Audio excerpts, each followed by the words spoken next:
मेरा अनुरोध, इस इंडस्ट्री को समझना ही होगा। हर बिजनेस का अपना एक बेसिक ढांचा होता है, एक डीएनए होता है, एक अलग जीन्स होते हैं, कुछ फंडामेंटल्स होते हैं जिससे अगर नहीं समझा तो आप इतनी बड़ी गलती कर सकते हैं जिसे संभवतः भगवान भी माफ ना करे। डायरेक्ट सेलिंग बिजनेस ना तो प्रोडक्ट्स का बिजनेस है, ना ही किसी सेल्स एंड मार्केटिंग प्लान का। ये सिर्फ और सिर्फ लोगों का बिजनेस है। हाँ, निश्चित तौर पर प्रोडक्ट्स की क्वालिटी, प्राइसिंग, यूनिकनेस और सिलेक्शन का एप्रोप्रिएट होना, बैलेंसिंग होना, देश, जनता और जनसंख्या की स्पेंडिंग पावर के अनुरूप होना ही चाहिए, जिससे लोग एक अच्छी आमदनी कर सकें और अपने अधूरे सपनों को पूरा कर सकें। स्पष्ट है कि लोग ही धुरी हैं, केंद्र में लोग ही हैं, सेंटर पॉइंट लोग ही हैं, निर्भरता लोगों पर ही है, सब बातों से ऊपर हैं लोग, और लोग ही असली प्रोडक्ट्स हैं इस यूनिक बिजनेस के।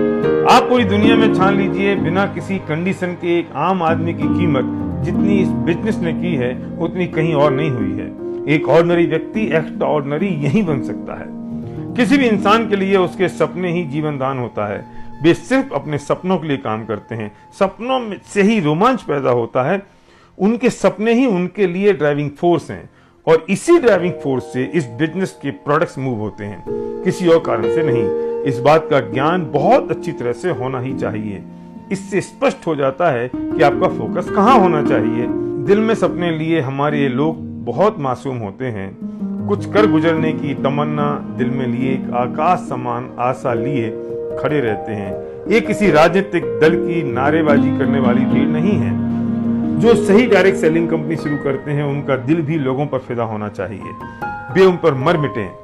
उनके लिए दो प्रोडक्ट्स हैं, एक चेतन और एक अचेतन। चेतन प्रोडक्ट्स के कारण ही अचेतन प्रोडक्ट्स मूव होते हैं, इसलिए चेतन प्रोडक्ट्स उनके लिए सर्वोपरि होना ही चाहिए, यानी कि लोग। उनके लिए ईगो, स्वार्थ, बेईमानी, अपारदर्शिता का ना तो कोई स्थान है, ना ही इंटेंशन के अपवित्र होने की कोई गुंजाइश। उनके लिए ये कोई सामान्य ट्रेडिशनल बिजनेस नहीं होना चाहिए, क्योंकि ये लोगों के सपनों से जुड़ा मामला है, इसलिए ये दुनिया का सबसे अलग मॉडल है। ये लोगों की जिंदगियों का मामला है। वास्तव में तो आप लोगों की जिंदगियों के साथ खेल खेल रहे हैं। ये खेल बहुत आकर्षक है, श्रेष्ठ है, मंदिर जैसा पवित्र है, गंगा जल जैसा शुद्ध है, संतों के समागम जैसा है, किसी भी नेक काम से उत्कृष्ट है, नोबल पुरस्कार योग्य है। ध्यान रखना होगा, अगर आप डायरेक्ट सेलिंग बिजनेस में आ गए हैं तो आपको अपने आप में उच्चतम पवित्रता उत्पन्न करनी होगी। मन शुद्ध, वाणी शुद्ध, वचन शुद्ध रखना ही होगा। इस इंडस्ट्री का तो ये दुर्भाग्य ही है, जो करते तो सिर्फ मनी सर्कुलेशन है, फाइनेंशियल स्कीम्स हैं, और उन्हें डायरेक्ट सेलिंग का चमकीला चोगा पहना देते हैं, जिसकी चमक देखकर भोले भाले और लोभी लोग फंस जाते हैं, और न जाने कब वे कंपनियां रातों रात इस भूमंडल में दफन हो जाती हैं, और वे फिर थोड़े दिन बाद एक और नया चोगा पहनकर वापस प्रकट हो जाती हैं। मैं लोगों से अपील करना चाहता हूं कि इस तरह के लोभ में फंसकर अपने भविष्य और अपने परिवार के भविष्य के साथ खिलवाड़ ना करें। दुनिया में इजी मनी जैसी कोई चीज नहीं होती दोस्त। ध्यान रखना, हर चमकीली चीज सोना नहीं होती। इनकम लीगली, इथिकली और मॉरली सही होना चाहिए, और कभी भी कोई शॉर्टकट कानूनी रूप से सही हो ही नहीं सकता। अगर बैंक 3%, 3.5% इंटरेस्ट देता है और म्यूचुअल फंड 10-12% की बात करते हैं, अगर हम वॉरेन बफेट की बात करें तो वे कहते हैं मैंने अपनी पूरी जिंदगी में 18 से 20% की इनकम इन्वेस्टमेंट से ली है, और कोई और आपके पास आता है और ये इन्वेस्टमेंट की बात करता है और कहता है महीने के 10% मिलेंगे, कोई कहता है कि महीने के 5% मिलेंगे, कोई कहता है रोज के 2% मिलेंगे, तो समझ लो क्या वो सही हो सकता है। और हम अपनी गाड़ी खून पसीने की कमाई, अपनी इज्जत, अपना सम्मान दांव पे लगा देते हैं, जिसका हश्र बुराई होता है। भारी मन से कह रहा हूं, बेहतर है आप इस पवित्र बिजनेस से दूर चले जाएं, अगर आप इसके लिए तैयार नहीं हैं तो। अगर आप स्वार्थी हैं, अपने स्वार्थ के लिए लोगों को बरगलाते हैं, अगर आपकी भावनाएं दुष्ट प्रकृति की हैं, अगर आप सच्चे हैं और आप 10 कदम देखने में भी असमर्थ हैं, तो आपको अपने साथ एक भी इंसान को साथ रखने का अधिकार नहीं है। आपकी दृष्टि में एक सामान्य टॉर्च जितना भी दूर देखने की ताकत नहीं है।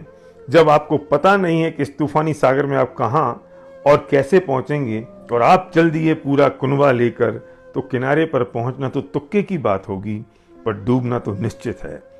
भीड़ के आगे खड़े हो जाने से आप एक लीडर नहीं बन जाते।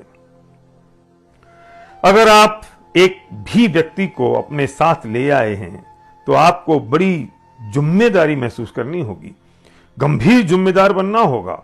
और अगर ये जिम्मेदारी आप महसूस नहीं करते हैं और ये बोझ आप उठाने में असमर्थ हैं, तो बेहतर है आप इस नेक काम से दूर चले जाएं।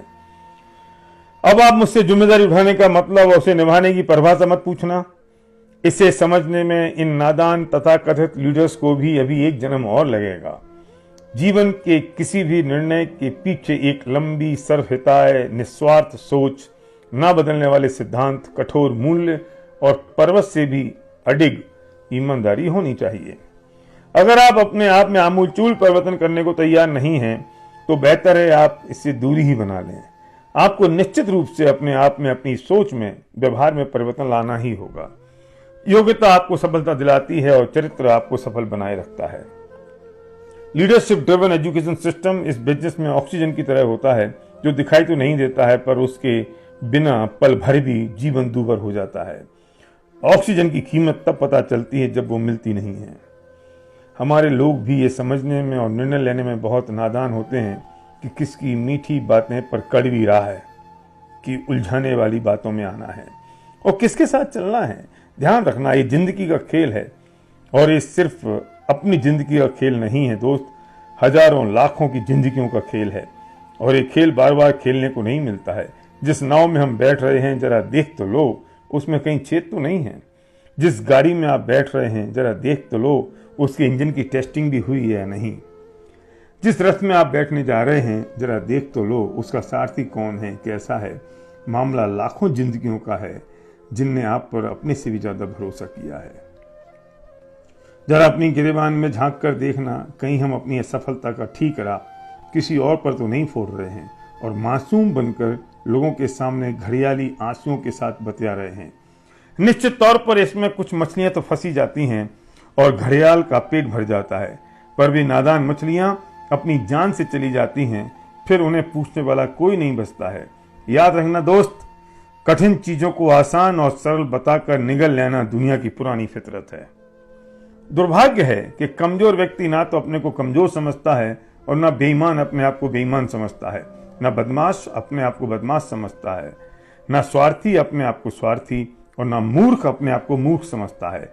सब अपने आप को अच्छा, समझदार और सही ही समझते हैं और उसी के अनुसार अपने फेवर में तर्क ढूंढ लेते हैं, जिसे हम अपना अपना विनिंग फॉर्मूला कहते हैं। और उसी अपनी बनी बनाई खोल में वो लोग जीते रहते हैं। रावण ने सीता का अपहरण किया तो वो उसे भी सही ही साबित करता रहा और दुर्योधन द्रौपदी के चीरहरण को। ये तो राम ने और श्री कृष्ण ने साबित किया कि सही क्या था और गलत क्या। इसके सही गलत का निर्णय तो वक्त ही बताता है और जब पता चलता है तब तक हाथ कुछ नहीं रहता है। ध्यान रखना, जिंदगी बहुत बड़ी नहीं होती है। अपने आप को धोखा मत देना भाई। जितने लोग इस खेल के मैदान में हैं उन्हें समझ लेना चाहिए, निश्चित रूप से ये खेल, जो लोग इसके फंडामेंटल रूल्स के साथ काम करते हैं उनकी जिंदगियों में आमूलचूल परिवर्तन कर देता है। जो लोग कुछ नहीं करते हैं वे बिल्कुल वैसे ही रहते हैं जैसे थे। ना तो कुछ बिगड़ना है ना कुछ सुधरना है। जब कुछ किया ही नहीं तो कुछ होना भी नहीं है। जो लोग इसके फंडामेंटल रूल्स को जानबूझकर या अनजाने में नहीं समझते हैं या समझने का लोगों के सामने नाटक करते हैं, उन्हें खत्म होते हुए भी इन्हीं आंखों ने बड़ी करीबी से देखा है और फिर वे कहीं के नहीं रहते हैं। अपने आप से वादा करना होगा। हम अपने और अपनों के सपनों के लिए पवित्र मन से समर्पित हैं। इस संबंध में मेरा आपसे अनुरोध है, कृपया मेरी इस बात की कोई समीक्षा ना करें और ना ही इसे अपने ऊपर आने वाला तीर समझें। और अगर आप ऐसा करते हैं तो इसका मतलब होगा कि कहीं घाव है तो टिंचर लगने से चिन्ह रहा है। अगर ऐसा होता है तो आपको इस लेख को और एक बार पढ़ना होगा, सुनना होगा और मलहम लगानी होगी। किसी शायर ने कहा है, मगन था मैं सब्जी में नुक्स निकालने में और कोई खुदा से सूखी रोटी का शुक्र मना रहा था।